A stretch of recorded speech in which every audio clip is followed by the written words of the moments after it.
There's a picture of me when I was 5 years old. I've always been a climber. There's my grandfather, Forrest Yehoshua Collins, by his garden. There's my mom. There's my dad. There I am after drinking too much. That's my mother and me. And look in this cabinet.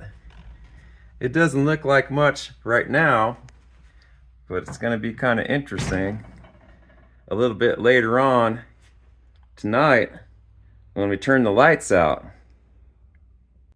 When we put a black light onto this glass, I believe it excites the atoms because there's uranium in this glass. It's radioactive.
Kellie, do you think we'll see any cattle this morning?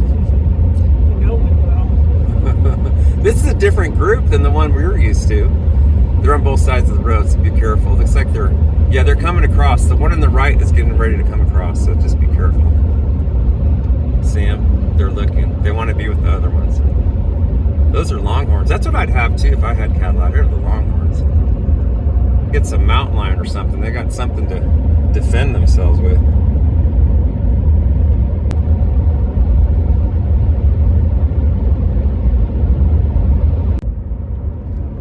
There's still an active mine up here off Highway 361, right next to Gabbs, and it's still operating even today. It's up there in the hill. We'll try to take a closer look. Here we are at the Premier, Gabbs, Nevada.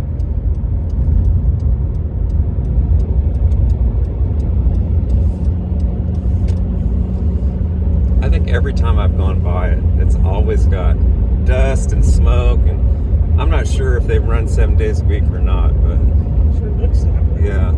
I imagine a lot of these old mines that we see, back in the day from the 1900s, I'll bet you they looked really similar to what we're looking at now, because we're used to seeing the ruins. This is an active mine. Look at this. It reminds of something you'd see like in the Rust Belt, like Detroit or something, with all the smokestacks and just really heavy industry.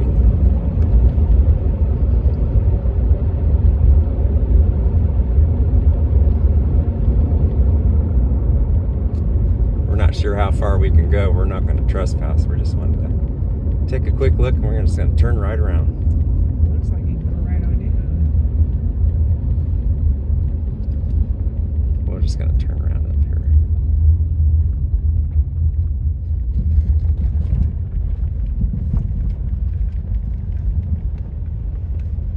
Got all the heavy equipment parked. This is the weekend, so it's probably not as active as during the week.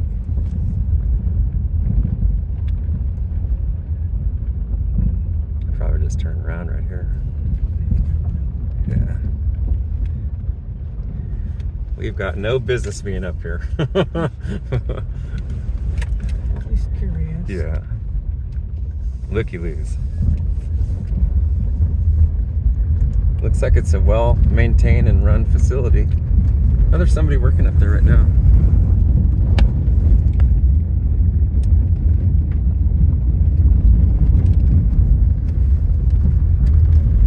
Wouldn't have a far commute at all. You could walk to work, I guess, if you wanted to. Sure. I'm pretty sure they mine magnesium in there because Gab's been known for mining magnesium for many, many years. We're heading up Highway Nevada 361 north. And remember when we were out here last spring?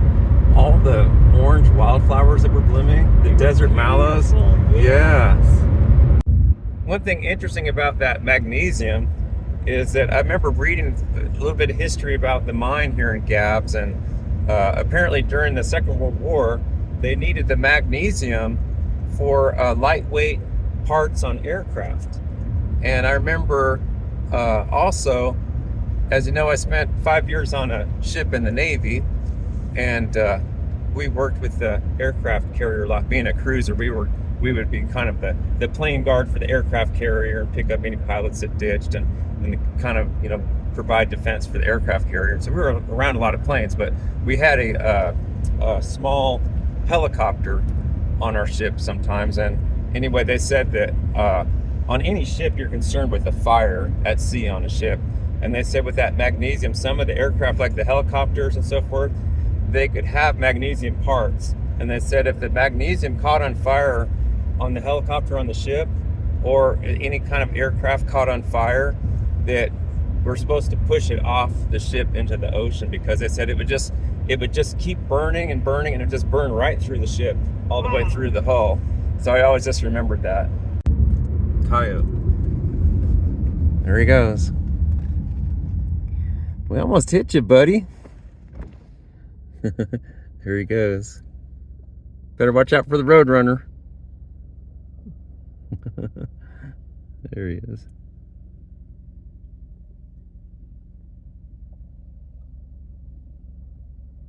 We were just talking about those coyotes. Kelly, we sure have had a lot of adventures, haven't we? It's almost coming up to about a year of when we started these adventures, getting pretty close to it. Yeah, and close. It's really nice, all you guys, to have a companion that'll go hiking and fish in all these places that you want to go, and she's right there with you, and easy to travel with. She's a good driver. I mean, couldn't ask for anything better for a hiking companion. We have a lot of fun. Got some more cattle. Watch it. This is slow down. They're crossing for sure. See there's the mama with the calf on the other side. She's the leader. We're heading towards Middlegate, Nevada, which is right off US 50. It's a very famous little, what would you call it, a roadside cafe, bar. It's very interesting. Yeah, pretty much all of those things. Here's this little Middlegate cafe over here. Now it's right off US 50, and if you're traveling US 50, I would recommend stopping in, getting some lunch. They've got good food. It's very interesting. It's a good place. They've got places to sit. So if you're traveling east of Fallon, Nevada on US 50 East, you got to stop over here at this Middlegate. And even the locals and the four-wheelers and off-roaders, motorcyclists, they come in here. Kelly's just making a quick pit stop inside. I'm not going to go inside today. She's going to use the restroom and get something to drink real quick. Support him. You can see here the elevation is 4,600 feet, and talks a little bit about Middlegate Station, named in 1850 by James Simpson as he mapped the route for the Overland Stage Company.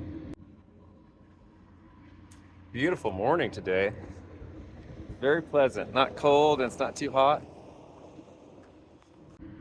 That's the same type of cedar tree I've got growing by the side of my house, but this one's popping up right through the front porch area, seating area.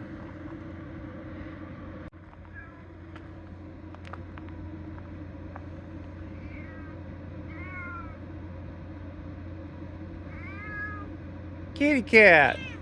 Kitty. Kitty, kitty. Kitty, kitty.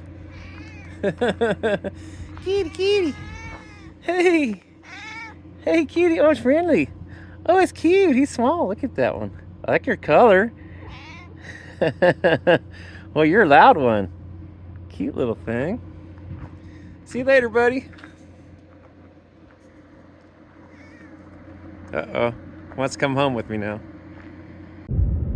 So we're heading west at this turn and heading towards Fallon, and we'll be going about 15 miles or so and tying into Nevada 839.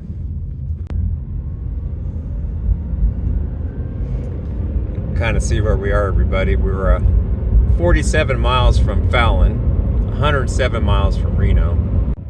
I'm impressed with you, Kelly, because you're curious, a lot of, as we all are, and she has no idea where we're going whatsoever. And she hasn't been bugging me and asking me or anything. She's like, nope, we're just going for the adventure. Whatever will be, Yeah, that's right. It'll be fun. That makes it more fun. Yeah. Sometimes we plan and we end up having a plan and a map, and we just end up Doing things something just else. yeah. Just depends how it turns out, Gotta who go we with the meet, flow of it. how the weather goes, and whatever.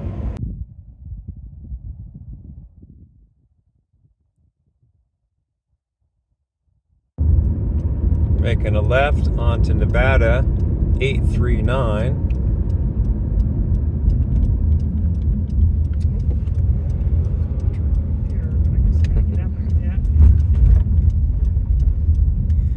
Pavement ends in 18 miles. There's a huge area where there's all kinds of equipment being stored, and that's called Red Top Canyon to the left. Lots of storage.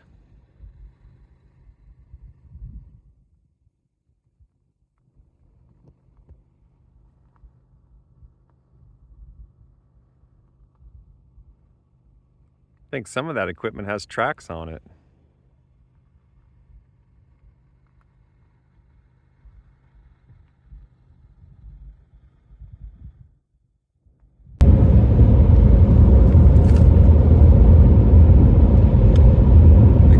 Right a little ways, which would be west. We're heading south right now.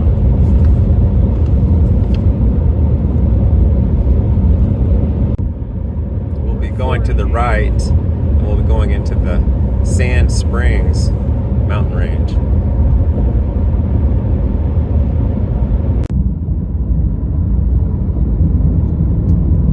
There it is. This right here? We're gonna head up this 3 miles, Kelly, so check your odometer. Okay. It looks like it's in pretty good shape. Looks like we'll be able to make it. Good. That's more cattle. This is actually very, it's remote, but it has its own kind of beauty. It's very nice, very pleasant outside. The temperature's nice.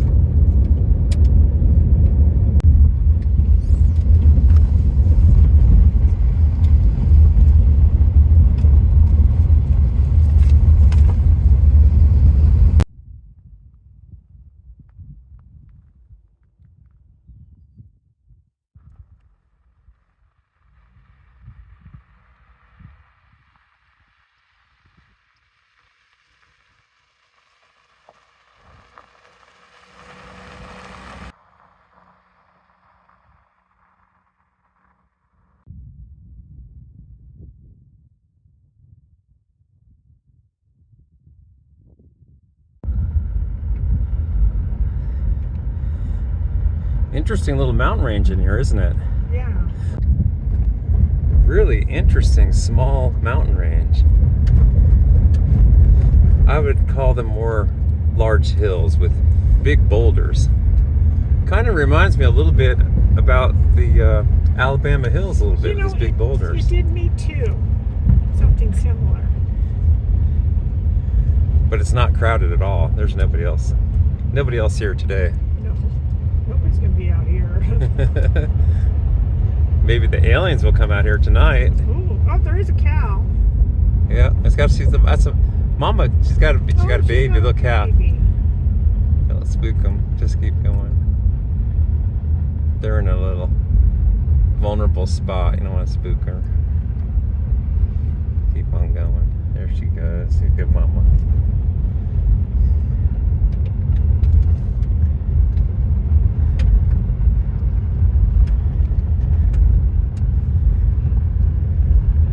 I can see where the water comes roaring through here. You notice that? Yep, I see. It's been graded. I bet this gets flash floods. Look at that. Look at that right there.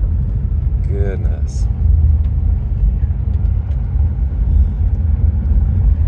I'll bet come August this probably gets flash floods in here. Summer monsoons. We'd have to walk out of here. I think we're early, so I hope that's good.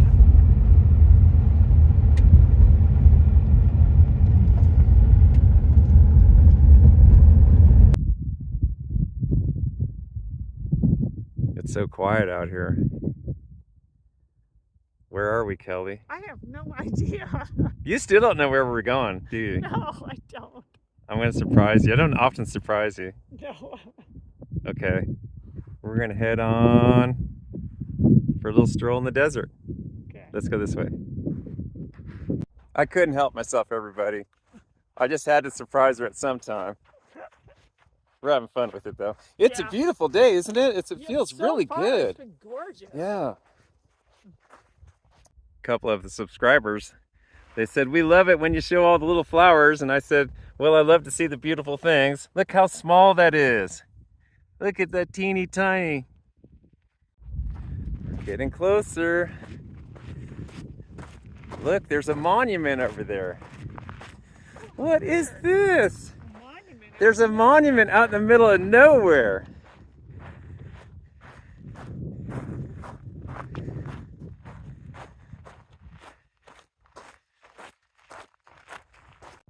Like a grave or something? Or just a Project Shoal. A 12 kiloton nuclear device was detonated below this site on October 26, 1963. Nuclear test. Look, it's ground zero. So this was a nuclear project called Project Shoal, and this is in Churchill County, Nevada. This is one of the few nuclear test sites that you can actually get to by driving up to it. On October 26, 1963, a 12 kiloton nuclear device was detonated in granite. This area is all granite underneath here at a depth of 1,211 feet below the ground surface. And this area is, there's a lot of nuclear contamination from tritium. It's hydrogen-3. Hydrogen-3 is a radioactive isotope of hydrogen and is bound up with water. So any kind of water, any puddles around here, we don't want to touch those puddles whatsoever. And the area is monitored. It was during the 1960s, they used to do a nuclear test, atmospheric nuclear test in the atmosphere. Well, that was banned because it was forbidden by the Limited Test Ban Treaty. And after that time, the United States and the Soviet Union focused their testing on underground. This site here was chosen because it is an unusual site that it's granite. It goes so deep in granite. And they were detecting with seismic instruments, the same type you use for like earthquakes and so forth, to estimate the yields of these. And the entire operation was under Operation Niblick Vela Uniform. So this is an interesting spot in our history with nuclear testing? What about the cows? Aren't they drinking it? That's a good question. I guess if we run into any of the stockmen, they could probably answer that question. I know for sure we're not going to drink any water. I'm not even going to step in a puddle over here. It's interesting, such a peaceful, quiet, pleasant area experienced a nuclear detonation. Yeah. It's pretty out here, isn't it? All kinds of Yeah, little birds, it is little pretty. birds singing and everything. There's a little bit of snow in the distance. There's another peak over there, but it's really quiet. I would have never guessed that there was a nuclear explosion right where we're standing. No. Not at all. Not in my wildest dreams would I ever guess that.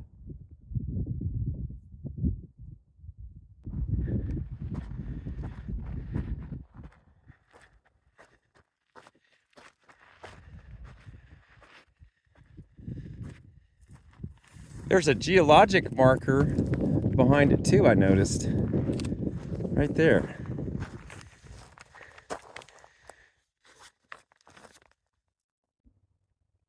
Project Shoal.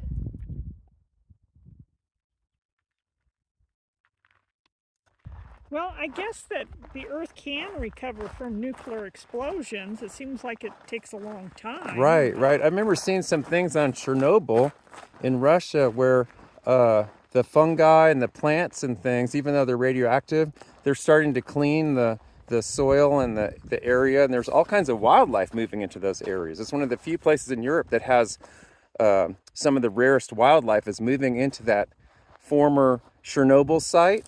Mm-hmm. And it has just all kinds of feral cats and bears and wolves and some of the animals in Europe that are kind of rare are moving in there. So it's kind of interesting how the land itself can heal itself. Right. That's a fast caterpillar. He's moving right across that test site.